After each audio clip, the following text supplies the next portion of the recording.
Blind Ambition, driving inclusion and opportunity.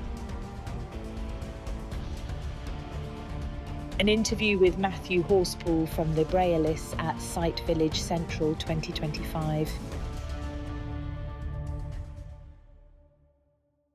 Well, good morning, Matthew. We're here at Sight Village, and you're manning the Braillists stand. Could you tell us a bit about the Braillists? Absolutely. Thanks, Tim. It's really great to be here. We are the Braillists Foundation, as you say. Our mission is more Braille, and we mean that in the absolute broadest sense of the word. We will take people through a Braille for Beginners course if they're brand new to Braille.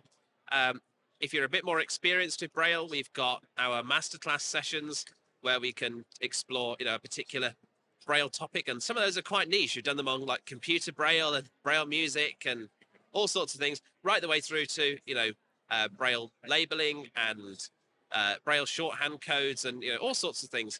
And then we have a Braille bar drop-in session, and we have a book club where you can practice reading. There are some people who still like to read novels in Braille, and we're here to support that as well. Whatever Braille you're reading, whether it's a novel in Braille or whether it's just some lift numbers and some hotel doors and labeling your food in the kitchen, we're here to support you on that journey. That's fantastic. And I must say, personally, I wouldn't be using Braille at all if it wasn't for the Braillists.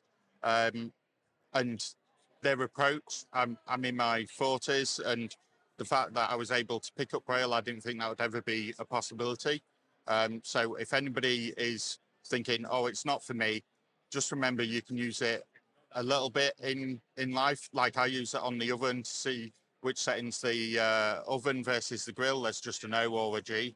I'm sure, Matthew, have you got any other examples where people are using it in their day-to-day life? Yeah, lots and lots of things like that. As you say, labeling things, you don't have to write the whole thing. I've got loads of tubs in the freezer, and they've just got things like BOL, which I know stands for bolognese and things like that. Right the way through to some of the more technological things. I know a few people who actually don't read very much Braille at all. They prefer to use synthetic speech all the time, but they use Braille screen input on their iPhone. So they're writing Braille all the time by putting their phone into landscape mode and just using 6 fingers, to write Braille, or something like a Hable One keyboard, where people aren't reading Braille, but they're writing Braille. So even as a writing tool now, Braille is really, really valuable. It absolutely is. And what's your website?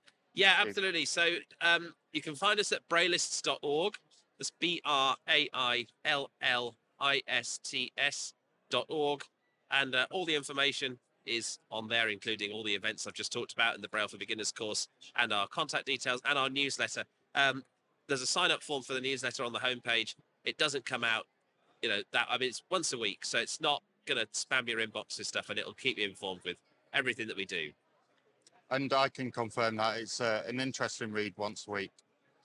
Thank you very much for the interview, Matthew. No worries. Thanks, Tim. Cheers.